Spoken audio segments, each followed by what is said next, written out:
Good evening again. This is Arlene Miller with Our Town, and I'm here this evening with Tom Lacusa, who is another candidate running for the office of Selectman. It's a 3-year term, and you're new to politics in Longmeadow, as far as I can tell. So tell us about yourself. Who are you? Where do you come from? How long have you been in town? Okay, well, I've been in town 16 years, and my wife and I have raised 4 children here. My wife was actually more involved in like the Lee Foundation and this thing called Link. I don't even know what that is. Oh, well, Link was, before they televised the school board meetings, Okay. the Link group would watch the meetings and then let parents know what was going on. Oh, PTO. interesting. So, yeah, it was a nice thing. And then, but I'm also involved with the wrestling program. I was a wrestling coach for the youth program for many years, and now I'm the president of the Booster Club, so I'm involved with that. And so all of our children play sports, and we're pretty active. But I've also been a homeowner for 35 years, 20 years in Springfield. So it's so I have a good sense of what homeowners are interested in, what communities need to have going. My training is in social work, but I also taught sociology at Springfield College for 5 years. And so, you know, my training is really understanding the community, understanding what's a good working community. My specialty area is groups, and I do group work process, and I run groups at the jail for men who are domestic violence crimes. Oh, interesting. So I'm used to... Maybe you'd be a very big asset to our select board. Well, it seems like a nice match between someone who works with groups, knows how to take groups and deal with conflict in the group, not always on camera, but dealing with conflict in the group, and then having the group become productive, because that's the thing. You always have to deal with the 2 things a group worker has to deal with is the emotion and the task. And sometimes we get a lot of emotion and not much task fulfilled. Sure. So I'll try to do all that. And basically, as a social worker, I've been a problem solver. And so I do my private solving in private, and so now I'll try it on the public arena. So why did you choose to run for this position? It sounds like you've not held a committee position in Longmeadow for 16 years. So suddenly, what happened here? Yeah. Well, I never got involved in politics because 4 children. I mean, I didn't have a lot of spare time. Plus, I have 2 jobs. I have a private practice also in Longmeadow on Converse and Dwight. So between the 2 jobs and 4 kids, but I've reached a point where 3 of my children are out of the home. One is a junior in high school.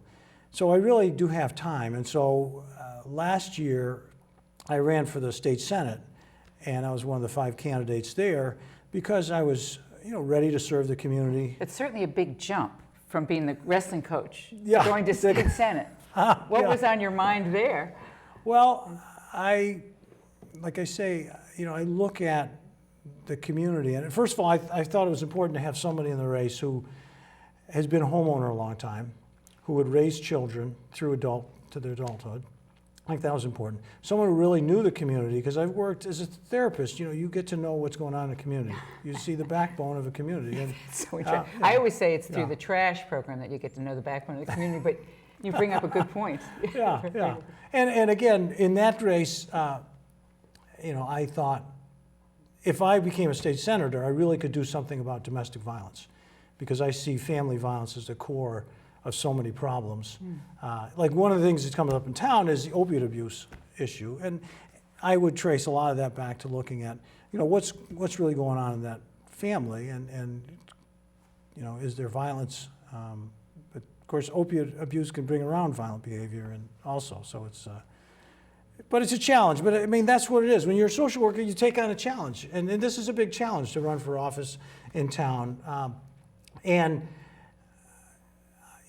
It took a while for people to convince me that I should run, because it's like, oh my God, there's so much going on with that board, and why would I want to jump into the middle of that? Tell me what you're talking about.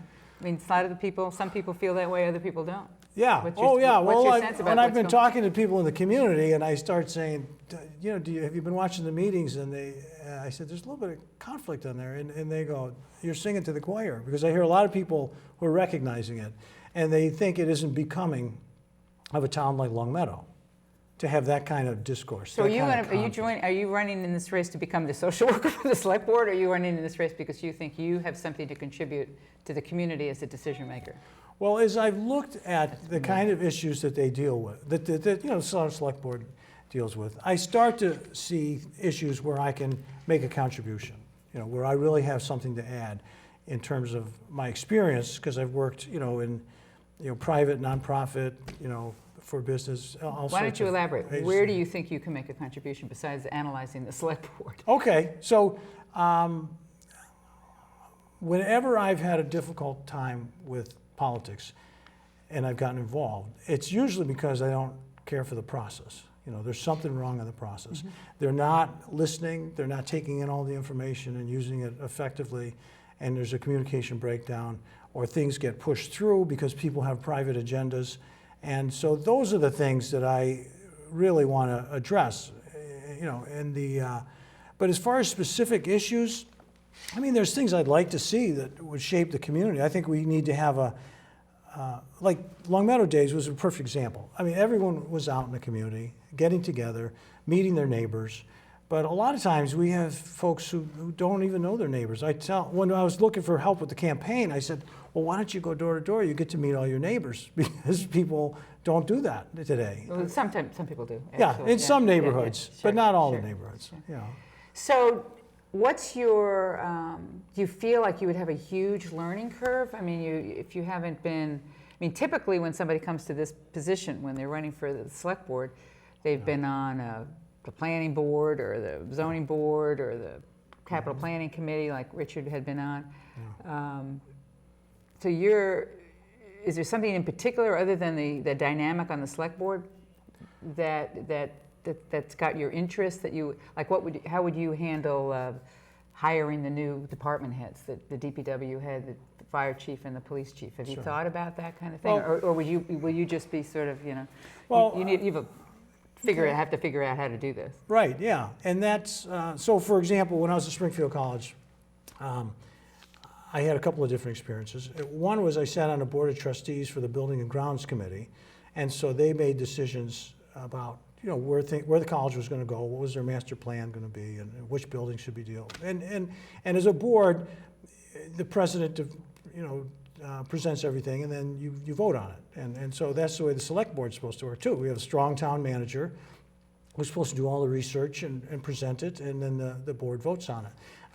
One of the things in terms of hiring is Springfield College needed a president, and when I was there, so I was actually co-chair of the vision committee, and there was myself and the president and one of the deans, and I wanted to be on that committee because I was really concerned about the direction the college was going to go in. And the person who was the interim president made it clear. He says, if you don't have an idea of where you want to go, you can hire anybody. He says, sometimes you might hire the wrong person because you just like the way they're dressed in the interview. And that's really not how you're supposed to go about hiring people. So what we did is we did like a strategic plan. We contacted all the different departments, had them write position papers about their vision of the college, and then put those into different groupings of the college. And then we wrote 3 solid papers, and then we came up with one plan, and we knew what kind of president we needed. And so that's the same sort of thing. Did you get it? Huh? Did you get the president you wanted? We got a president we wanted, yeah. Good, And he did a good. good job for a while, and we moved good. on. So, So tell me, you talked about the strong town manager form of government, and that the select board was supposed to listen to their recommendations and respond to those and let the town manager do the research. yeah. The town manager form of government is a product of the charter that we've adopted some 10 years ago. Yeah. What's your sense? Are you familiar with the charter? Yeah. And do you buy into that, or do you fight it? Or there are some people that just don't like the charter. Yeah. What's your feeling about the charter? I guess I'd say pretty clearly that if a person didn't agree with the charter, they should not run for select board. Because that's what the city, that's what our community, our town agreed on. And if you don't And you were agree here with when we that- did that. And I agree with it, yeah, I agree with that. Do you think it's a good form of government?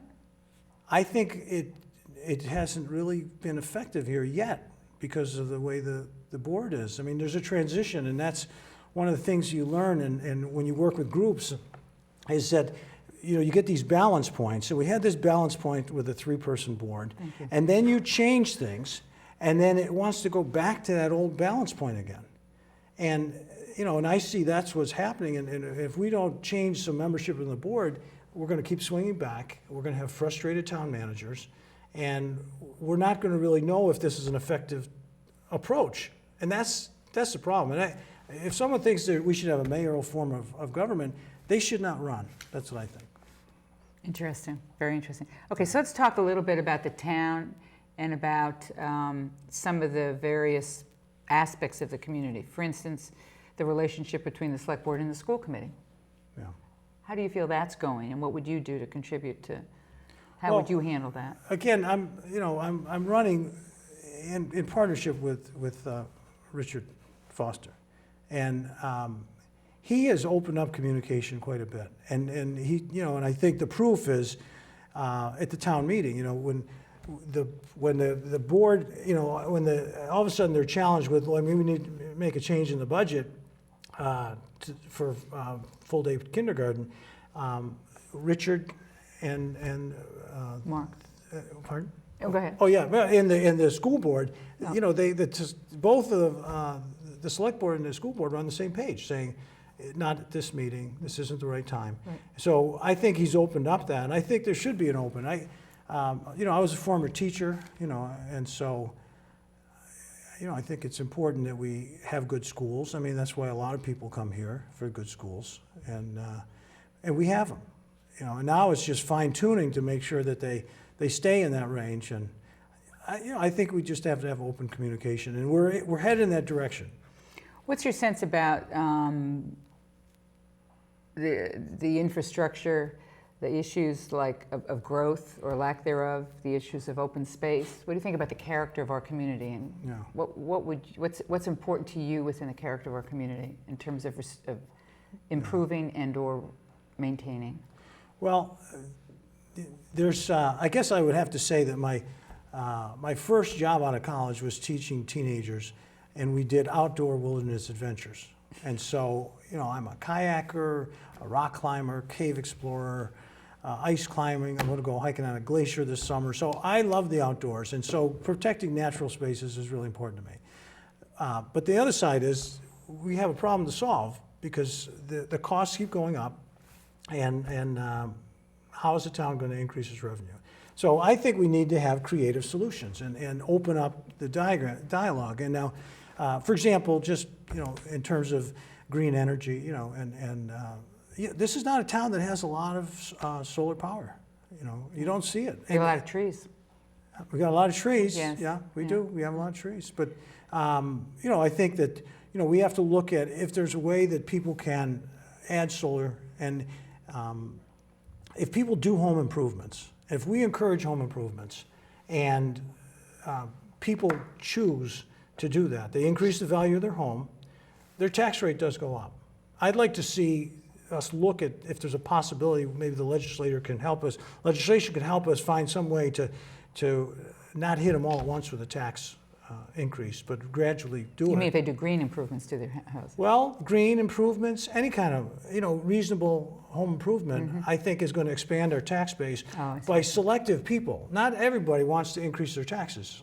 And so those who can afford it and want to increase the value of their home, they should do it. And so, that's where I'm seeing. But I also, there are some ideas that I think would be helpful. And I like the idea of people being able to invest in the town.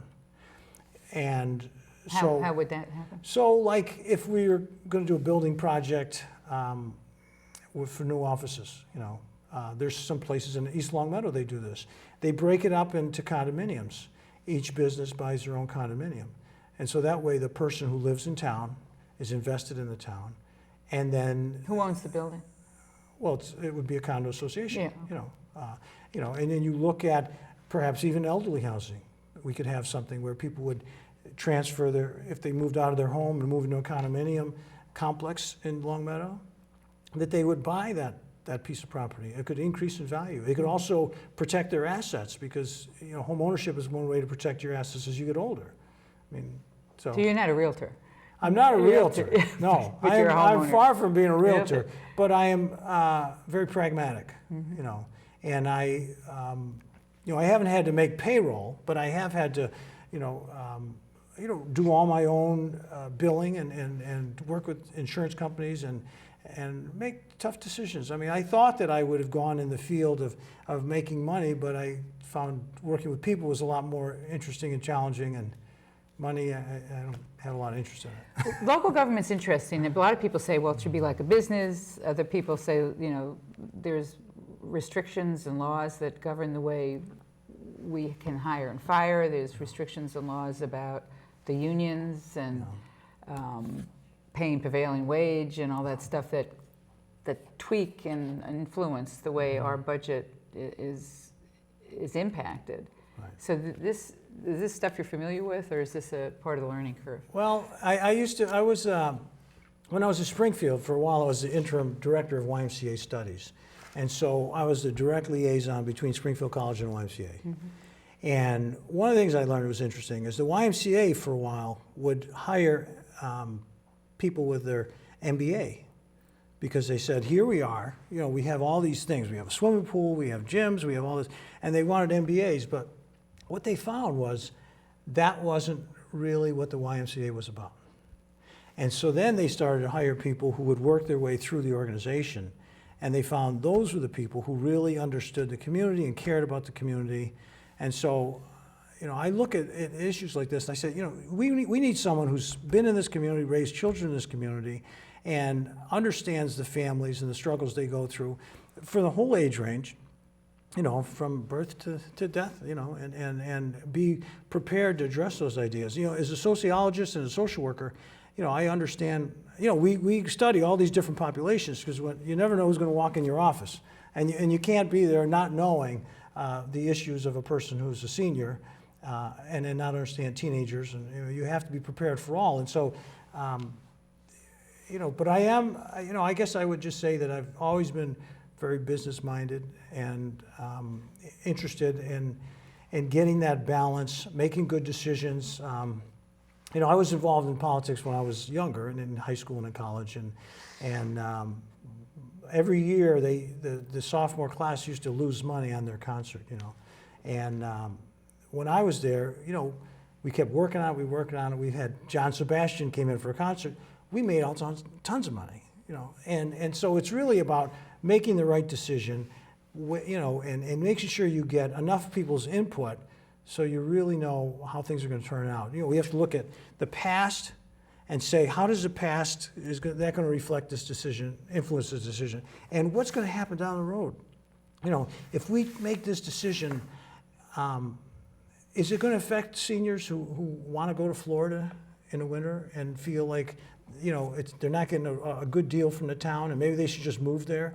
And we need our seniors. We need to look at how every person is impacted and down the road, not just the present. Speaking of seniors, article on the warrant, the town meeting, last one, is provide more money to do some analysis about a new senior center, renovate or build new. Do you have opinion on that? Well, again, when you look at your commitment to something, you have to, at some point you have to say, we have a timeline. We're going to make decisions, we're going to have a timeline, and this is where we'll take action. And I think the timeline seems to just be stretching out and stretching out and stretching out. I think we have a lot of information on that. And already? Yeah, I think we have a lot of information already, and it would be nice if we could just say, okay, we're sure that this is what we want to move forward with. But I think, the seniors deserve a center that reflects, the taxes they pay, the lifestyle they're used to in Long Meadow, and I think that, I'm going to work to get that, yeah. So here you're going to be faced with, you may or may not know this, DPW wants a new building. Right. And the seniors want a new building. Yeah. And, the schools want new middle schools, or a new middle school, or maybe 2 new middle schools. Yeah. What do you do then? Well, I guess, the first thing I want to do is congratulate people who are on the select board, and recognize their hard work. because it's not an easy position to be in. It's easy as a person who's not on the board to say, oh, you know, I can't wait to get there. Sure. But it is a very difficult place to be. And everyone, you know, wants your support on their issue. And there are some people I've heard on boards say, you know, we need this utilitarian approach. What's best for most of the people in town is what we should do. And that doesn't always work. There are times when you have to do what's right. You have to do the right thing. You have to take the heat, but say, you know, talk to all the people, get all the information, and then just say, this is the position. I mean, I'm just one of 5 votes, so it's not all on my shoulders, but, you know, I will be ready to make, you know, stand up for what I think is the right decision, and I'll do my research and make sure the right people are involved. You know. So what happens when you lose? When you don't, not saying you lose the election, but what happens when you wanted this to be the way, and It goes somewhere you were else. you were the minority vote on the Board of Selectmen? Oh, What are you going to do then? well, I'm not going to cry. Okay. I'm not going to cry. That's not going to happen. You know, I will feel good with the position I took, and you know, that's, if you don't have thick skin, you shouldn't get in politics. That's what they say, right? That's the first thing people ask me. And if I made mistakes in terms of my decision, I'll be open to looking at that. But you're not going to win every position. No, you can't win everything. But my goal is always like, I have no, you know, personally, I mean, I'm set. I got my house, my family. I mean, you know, there's nothing I'm really going to aspire to. You know, that the town, you know, if the decision goes one way or the other, it's going to like devastate me.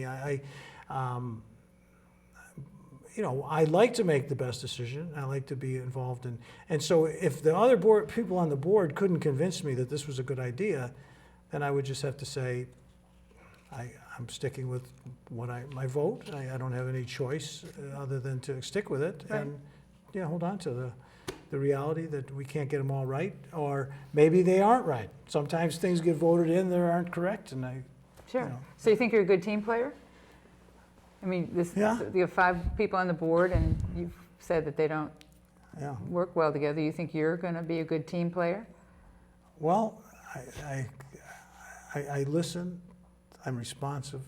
You know, I'm willing to see other people's opinions, but I think one of the things that you get, you know, staying at school as long as I have, you know, when you get a PhD, is you really get to sort out what is just not true. What's helpful and what's not helpful. You know, what's truthful and what's not truthful. What is based on sound, you know, arguments, and what is not sound arguments. And so that's what I would have to bring with me to say, well, you know, I want to be a team player, but those arguments aren't weak enough, or they're too late. You know, we're already moving in this direction, and why weren't these things brought up sooner? But you know, I'm a researcher, you know, and that's what's important to me, is make sure that you have sound arguments. You can't build any sort of argument and defend it if you're on weak ground, and so that's what's key, because it shouldn't be about the individual members and their preferences. It should really be about what's best for the town, and those arguments should come through. And I've seen it happen. I mean, I've been at meetings where one person gets up, and then the next person gets up, and you see the debate going, and eventually we make the right decision a lot of times. I think most of the time. Oh, I think we do too. Yeah, As a community. I'm lucky to be in a community where we have such an informed populace who really study up and will do research on an issue, and they're not timid. They'll get up and they'll read statements, and Yeah. it's going to be very exciting Sure. being on the board. So why should I or the audience vote for you? Well, I guess one thing is if we elect the same people, we're going to get the same results. That would be one thing. The other thing is that, you know, I've been committed to the community, and I care about the community, and I, you know, have a good sense of it. So I'm going to make decisions based on, you know, what's good for Loma, and take them to the town manager, you know, because I think that's important. And I'm a problem solver, and that's really what I do.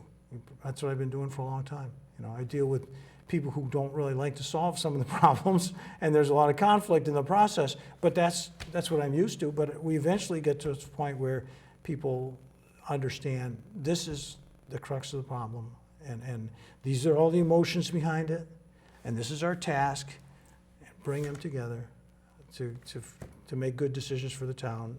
And I hope you'd vote for someone who could do that.